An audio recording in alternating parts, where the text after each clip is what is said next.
Hello friends, అందరికీ నమస్కారం. నేను మీ Lakshmi. Welcome back to my channel. ఈ రోజు మన వీడియోలో గులాబ్ జామ్ ఎలా చేయాలి ఏంటి అనేది చూసేద్దాం రండి. అన్నీ కూడా ఈ వీడియోలో చాలా క్లియర్గా అందరికీ చెప్పబోతున్నాను. గులాబ్ జామ్ ఫస్ట్ ఒక కప్పుతో కొలుచుకుందామండి. ఎందుకంటే దీన్ని బట్టి పంచదార ఎంత తీసుకోవాలి అనేది మనకు తెలుస్తుంది. నేను తీసుకున్న కప్పుతో అయితే 3 కప్పులు పిండి వచ్చిందండి. అదే గ్రామ్ వైజ్ చెప్పాలంటే 175 గ్రామ్స్ వరకు ఉంటుందండి. చూశారు కదా, ఇలా కొలుసుకున్న తర్వాత పాలు మనం ఆల్రెడీ కాచి చల్లార్చి పెట్టుకున్న పాలు ఉంటాయి కదండి, అవి తీసుకోవాలి. మేగడతో సహా తీసుకోండి. గులాబ్ జాములు చాలా అంటే చాలా టేస్టీగా బాగా వస్తాయి. మేగడ అనేది కంపల్సరీ కాదు, మేగడి ఉంటే తీసుకోండి, లేకపోతే కాచి చల్లార్చిన పాలతో చేసిన చాలా బాగుంటాయి. ఇలా పాలను కొన్ని యాడ్ చేసుకుంటూ స్లోగా ఇలా వేళ్ళతో కలుపుకోవాలి. మీకు వీడియో క్లిప్లో ఎలా అయితే నేను మిక్స్ చేసి చూపిస్తున్నానో అదేవిధంగా ఫింగర్స్ని ఇలా రౌండ్గా తిప్పుకుంటూ కొంచెం పాలు యాడ్ చేసుకుంటూ కలుపుకోవాలి. పిండిని ఇలా సాఫ్ట్గా కలపాలి, మనం గట్టిగా ప్రెస్ చేస్తూ కలపకూడదు. ఫింగర్స్ని ఇలా తిప్పుతూ కలుపుతూ ఉన్నామంటే చాలా అంటే చాలా సాఫ్ట్గా వస్తుంది పిండి అనేది. సాఫ్ట్ పిండి ముద్దలా కలుపుకోవాలి. మనం ఈ గులాబ్ జాముల పిండిని ఎక్కడా ప్రెస్ చేస్తూ గట్టిగా కలపాల్సిన పని లేదు. కొంచెం పాలు యాడ్ చేసుకుంటూ కలుపుకోవడమేనండి.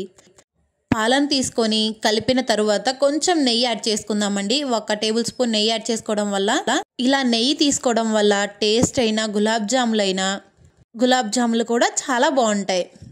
సో నెయ్యిని తీసుకున్న తర్వాత మళ్ళీ బాగా కలుపుకోవాలి. స్లోగా పిండంతా కలిసేలాగా బాగా కలుపుకోవాలి.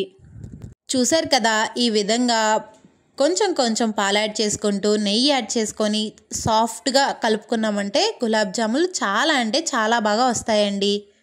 మీలో ఎవరికి గులాబ్ జామ్ అంటే బాగా ఇష్టం? గులాబ్ జామ్ చేస్తే ఒక్కసారి తిందామనుకుంటారా, లేకపోతే దాచుకొని నాలా తిందామనుకుంటారా?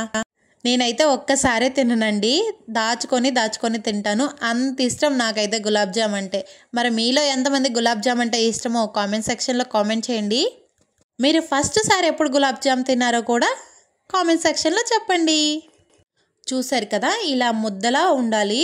మెత్తగా పట్టుకుంటే స్మూత్గా ఉంటేనే గులాబ్ జాములు చాలా చక్కగా వస్తాయండి.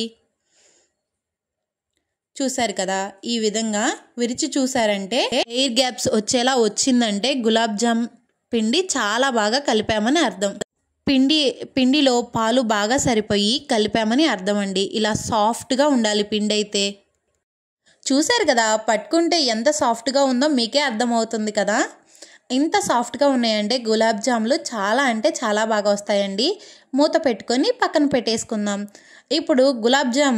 ఇప్పుడు మరో పక్కన ఒక గిన్నెలో మనం తీసుకున్న గులాబ్ జాము పిండికి గులాబ్ జామ్ పిండి అయితే 3 కప్పులు వచ్చింది కాబట్టి నేను 6 కప్పులు పంచదార తీసుకుంటున్నానండి. అంత షుగర్ తినము అనుకున్న వాళ్ళు ఒక 5 కప్పులైనా సరిపోతుందండి. ఇప్పుడు మనం ఇందులోకి ఎంతైతే షుగర్ తీసుకున్నామో అదే క్వాంటిటీలో నీళ్ళు కూడా యాడ్ చేసుకుందామండి. 6 కప్పుల పంచదారకి 6 కప్పులు నీళ్ళు తీసుకుందాం.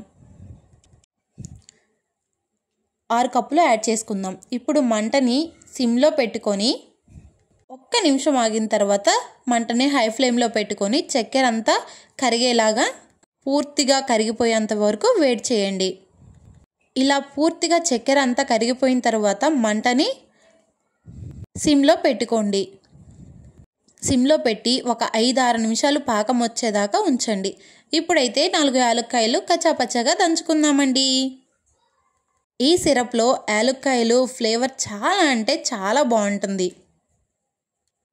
ఇలా దంచుకున్న యాలక్కాయలను కూడా ఈ షుగర్ సిరప్లో యాడ్ చేసుకుందాం. కాబట్టి పాకాన్ని ఒక పక్కన మరగబెడుతూనే మరో పక్కన గులాబ్ జాములు చేసుకుందామండి. చూసారు కదా, ఈ విధంగా వస్తే సరిపోతుంది పాకం అనేది. ఇప్పుడు కొంచెం నిమ్మకాయ రసాన్ని పిండుకుందాం. మనం చేసిన ఈ షుగర్ సిరప్ అనేది గడ్డ కట్టకుండా ఉండడం కోసం ఒక నిమ్మకాయ దబ్బను పిండుకుందాం. ఎక్కువ కాదండి, కొంచెం.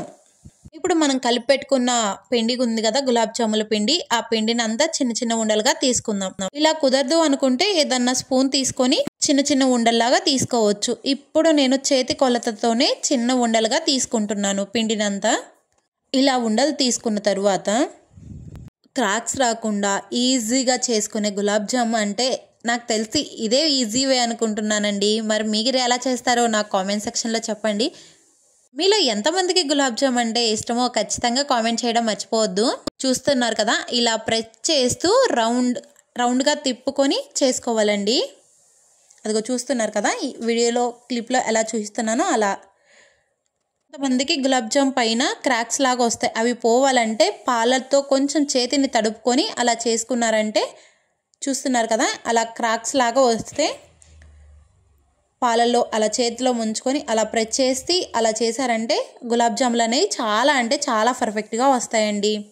ఈ టిప్స్ ఫాలో అవుతూ మీ ఇంట్లో ట్రై చేయండి. మీకు ఎలా వచ్చాయో కామెంట్ సెక్షన్లో చెప్పడం మర్చిపోవద్దు. మీకు ఏమేమి వీడియోస్ కావాలో కామెంట్ సెక్షన్లో చెప్పండి. ఇప్పుడు నేను ఒక పొడుపు కథ అడుగుతాను, ఎవరన్నా తెలిస్తే కామెంట్ సెక్షన్లో చెప్పండి. నీళ్ళల్లో మునగదు, నిప్పులో కాలదు, కొట్టినా చావదు, ఏంటది? అలా క్రాక్స్ లేకుండా పాలల్లో ముంచుకొని అలా పైన జస్ట్ అలా తాకినట్టు చేసి ఉండ చేసుకుంటే చాలా ఈజీగా గులాబ్ జాములు అనేవి రెడీ అయిపోతాయండి. వీడియో చూస్తున్నారు కానీ లైక్ చేయడం మర్చిపోతున్నారండి. ప్లీజ్ రిక్వెస్ట్ అండి, లైక్ చేయడం మర్చిపోవద్దు. ఇంకా మన ఛానల్ ఎవరన్నా చూస్తూ ఉంటే సబ్స్క్రైబ్ చేసి బెల్ ఐకాన్ యాక్టివేట్ చేయండి. మరిన్ని మన వీడియోస్ కోసం మన ఛానల్ బెల్ ఐకాన్ యాక్టివేట్ చేయండి. ఇలా ఉండలని చక్కగా ప్రిపేర్ చేసుకోవడమేనండి. గులాబ్ జాములు అంటే ఎవరికి ఇష్టం ఉండదు చెప్పండి? చిన్న పిల్లల నుండి పెద్దవాళ్ళ వరకు అందరూ ఇష్టంగా తినేదేనండి గులాబ్ జామ్ అంటే. నాకు తెలిసి మరి మీరేమంటారు? మా పిల్లలైతే గులాబ్ జామ్ చేశాను అన్న మాట చెప్తేనే చాలు, మా అమ్మ గులాబ్ జామ్ చేసింది అని ఎగురుతారు. అంత ఇష్టంగా తింటారండి. చూసారు కదా, ఇలా ఉండలన్నీ చేసుకొని పక్కన పెట్టేసుకోవడమేనండి. పెట్టుకోండి, క్రాక్స్ రాకూడదు. అప్పుడే గులాబ్ జాములు అనేది పర్ఫెక్ట్గా వస్తాయి. మనం పిండి కలిపేటప్పుడే జాగ్రత్తగా కలుపుకోవాలి.